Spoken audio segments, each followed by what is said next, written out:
Plan अच्छा हो, product बेहतरीन हो, अगर कंपनी की मैनेजमेंट वो नहीं है जिसकी सोच अपने डिस्ट्रीब्यूटर्स के प्रति है, तो वो कंपनी कभी स्टेबल नहीं रह सकती। ना ही सिर्फ डिस्ट्रीब्यूटर्स के प्रति, बल्कि वो उस कंपनी की मैनेजमेंट की सोच जो है वो हमेशा फ्यूचरिस्टिक होनी चाहिए, यानी कि भविष्य को देख के।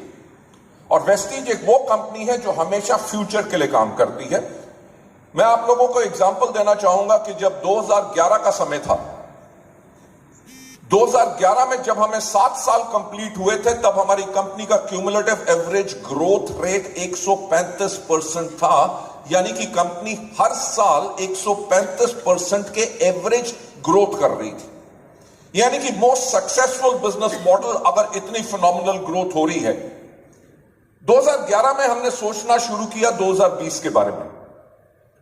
हमने 2020 के बारे में जब सोचा, तब देखा क्या कि 2020 में हिंदुस्तान की 70% जो जनसंख्या है उसकी उम्र 35 साल से कम होगी। और मैं आपको सच बात बताऊं, 2011 तक हमारा बिजनेस क्या बन चुका था? हमारा बिजनेस बन चुका था डॉक्टर और पेशेंट का।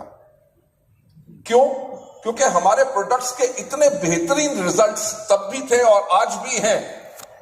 तो हमारे डिस्ट्रीब्यूटर्स करते क्या थे? वो हमेशा किसी ना किसी मरीज को ढूंढते थे। उनको पता था प्रोडक्ट देंगे, प्रोडक्ट काम करेंगे, लोग दीवाने हो जाएंगे, लोग इस बिजनेस में आ जाएंगे। बहुत बेहतरीन काम कर रहा था। पर जब हमने देखा कि 2020 में 70% पॉपुलेशन इंडिया की, उसकी उम्र 35 साल से कम होगी, तो हमने सोचना ये शुरू किया कि अगर 35 साल से कम उम्र के लोगों को लगेगा कि वेस्टीज के प्रोडक्ट सिर्फ उन लोगों के लिए हैं जिनको बीमारियां हैं, तो शायद वो हमारे बिजनेस में ना आए। तो हमने क्या करना शुरू किया? हमने अपनी कंपनी को चेंज करना शुरू किया फॉर द यंगस्टर्स। तो हमने अपने प्रोडक्ट्स के ऊपर young boys and young girls की फोटोग्राफ डाली, कैटलॉग के ऊपर, वेबसाइट के ऊपर, पूरा सब कुछ चेंज किया ताकि यंगस्टर्स को लगे कि ये प्रोडक्ट भी हमारे लिए है, हम अपनी सेहत को ठीक रख सकते हैं ताकि हम बीमार ना पड़े आगे चल के। इसके करके हमने पूरी अपनी ब्रांडिंग चेंज करके वो प्रोडक्ट्स जो यंगस्टर्स को भी अट्रैक्ट करते हैं वो करना शुरू किया। हमने ट्रूमैन लॉन्च किया, स्किन फॉर्मूला 9 लॉन्च किया, एश्योर्स नेचुरल लॉन्च किया, मिस्टर ऑफ मिलान लॉन्च किया, वुमेन्स हेल्थ केयर के प्रोडक्ट लॉन्च किए। राइट, हमने पहली कंपनी थे हम डायरेक्ट सेलिंग के अंदर पूरी दुनिया में जिसने अपनी सबसे पहले मोबाइल एप्लीकेशन लॉन्च की। You know why? क्यों? क्योंकि 2011 में हमने ये देख लिया था जितने यंगस्टर्स हैं वो टेक सेवी बहुत ज्यादा होंगे, इसीलिए हमने अपनी मोबाइल एप्लीकेशन लॉन्च की। हमने यूथ आइकॉन प्रोग्राम्स करने शुरू किए और हमने करने शुरू किए वुमेन एम्पावरमेंट प्रोग्राम्स। 2011 में हमारा टर्नओवर सिर्फ 50 करोड़ रुपया साल का होता था। 2020 के अंदर जब हमने क्लोज किया तब हमारा टर्नओवर 2200 करोड़ रुपए था।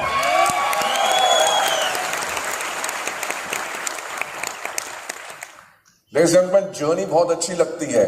मैंने जो कहा कि जो रैंडी गेज ने कहा था उस किताब में कि look at the management of the company, अब 2011 से लेकर 2020 की मैं जर्नी आपको बताना चाहूंगा, जिसके करके आपको पता चलेगा कंपनी की मैनेजमेंट बहुत इंपॉर्टेंट है, तभी करके आप लोगों का फ्यूचर, आप लोगों का कैरियर वेस्टीज में सेफ है।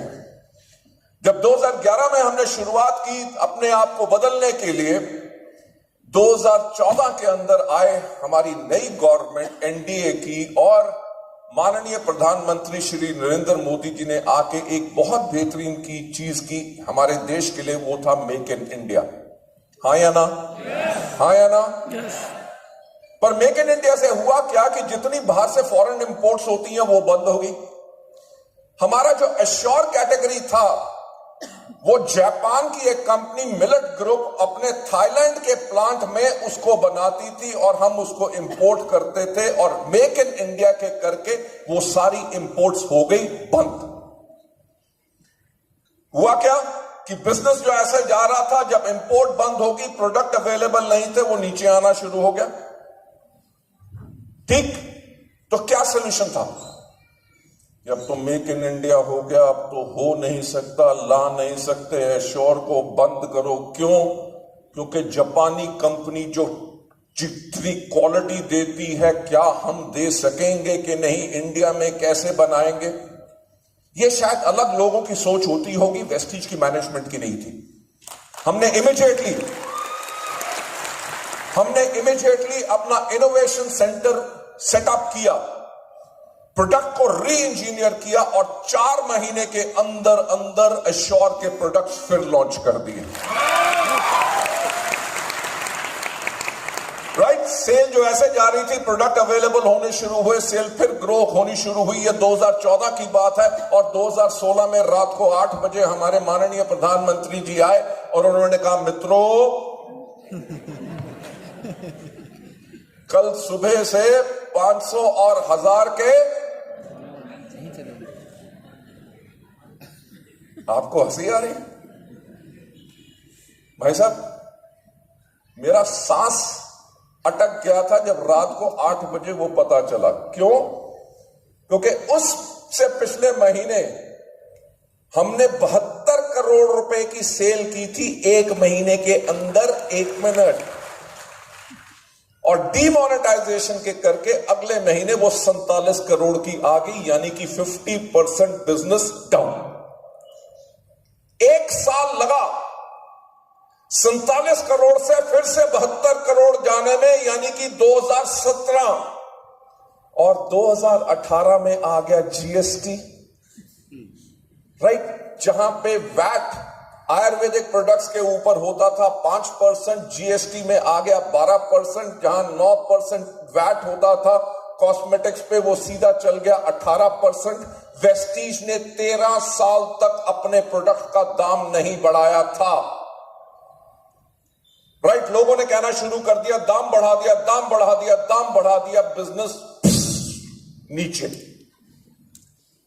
2019 में फिर उसको ऊपर लेके गए और 2020 में कौन आ गया? कोरोना।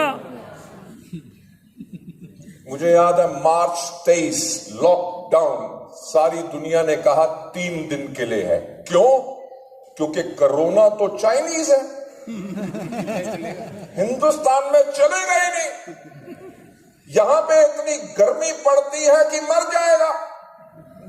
उन्होंने कहा 3 दिन जब कोई आदमी आपस में नहीं मिलेगा तो कोरोना पूरे हिंदुस्तान की गलियों में घूम घूम के मर जाएगा। उसको एक्सटेंड किया गया। फिर एक खबर आई कि आज रात को सारे के सारे लोग 8 बजे अपनी थालियां लेके चम्मच से पीटेंगे।